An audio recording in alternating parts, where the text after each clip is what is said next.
دوسرے کی فکر کا پابند ہو جائے تو ایسا نہیں ہو سکتا۔ دوسری بات یہ ہے کہ اگر اللہ تعالیٰ یہی چاہتے کہ سب ایک ہی بات کو سوچیں تو اللہ تعالیٰ اس بات پر قادر تھے کہ سب انسانوں کے دماغ ایک ہی جیسے پیدا کر دیتے۔ جیسا کمپیوٹر اللہ نے میرے دماغ میں فٹ کیا، اللہ ایسا سب کے دماغوں میں لگا دیتے، سب کو ایک ہی بات ذہن میں آتی، دوسری آتی نا۔ اللہ اس بات پر قادر تھے نا۔ تو اللہ نے باوجود قدرت کے سب کے دماغ ایک جیسے نہیں رکھے، مختلف رکھے ہیں۔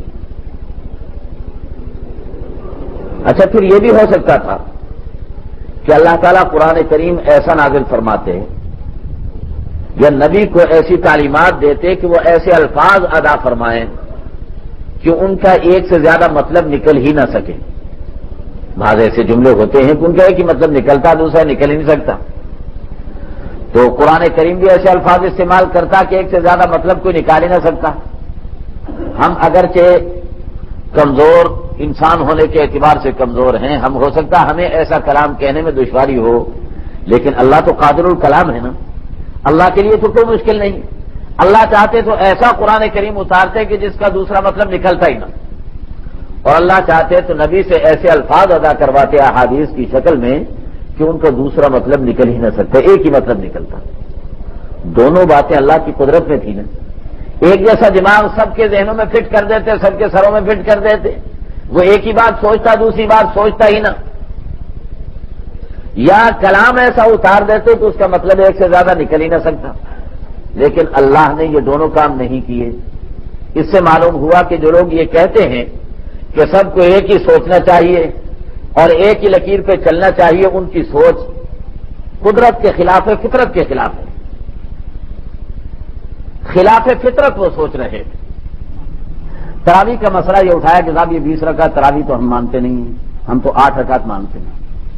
میں نے کہا کہ آپ ایسا کیجئے کہ مجھے حدیث شریف کے اندر 8 رکعت کے ساتھ تراویح کا لفظ، یہ ذرا توجہ کیجئے اس بات پر، 8 رکعت کے ساتھ تراویح کا لفظ مجھے دکھا دیجیے حدیث شریف کے اندر، تو میں آپ کی بات کو تسلیم کر لوں گا۔ میں 20 رکعت کے ساتھ تراویح کا لفظ دکھاؤں گا، آپ 8 رکعت کے ساتھ تراویح کا لفظ دکھا دیجیے، چاہے کوئی من گھڑت روایت دے دیجیے۔ میں نے انہیں یہ بھی اجازت دے دی۔ میں نے کہا 8 رکعت تراویح کی کوئی موضوع روایت مجھے دکھا دیں، موضوع حدیث ہو، موضوع کہتے من گھڑت کو، کوئی موضوع روایت دکھا دیں جس میں 8 رکعت کے ساتھ تراویح کا لفظ موجود ہو۔ کہنے لگے جی ایسی تو کوئی حدیث نہیں آتی۔ تو میں نے کہا جب ایسی کوئی حدیث نہیں آتی تو پھر 8 رکعت تراویح پر آپ اصرار کیسے کرتے ہیں؟ دوسری بات، میں نے کہا 8 تراویح چلیے آپ پڑھتے ہیں، آپ مجھے بتائیے کہ پورا رمضان اللہ کے نبی نے عشاء کی نماز کے بعد 8 رکعت تراویح کی جماعت کرائی ہو، یہ مجھے کہیں دکھا دیجیے۔ انہوں نے تسلیم کیا کہ یہ بھی نہیں آتا کہیں کہ اللہ کے نبی نے پورا رمضان 8 رکعت تراویح کی جماعت کرائی۔ تو میں نے کہا کہ پھر آپ 8 رکعت تراویح کی پورا رمضان جماعت کراتے ہیں، یہ بدعت نہیں؟ اس بدعت کا بھی مسئلہ حل کیجیے۔ بس اس کا بھی ان کے پاس کوئی جواب نہیں تھا۔ پھر اور بہت سارے مسائل پر گفتگو ہوئی۔ بہر صورت میں نے آپ حضرات سے عرض کیا ہے کہ جس انداز پر یہ لوگ حدیث پر عمل کرنے کا دعویٰ کرتے ہیں اس انداز پر یہ خود بھی حدیث پر عمل نہیں کرتے۔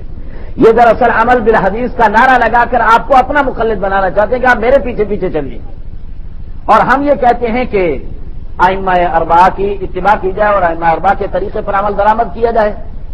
تو اللہ سے ہماری دعا ہے کہ اللہ رب العزت ہمیں اپنے اسلاف اور اکابر کے طریقے پر عمل کرنے کی توفیق مرحمت فرمائے۔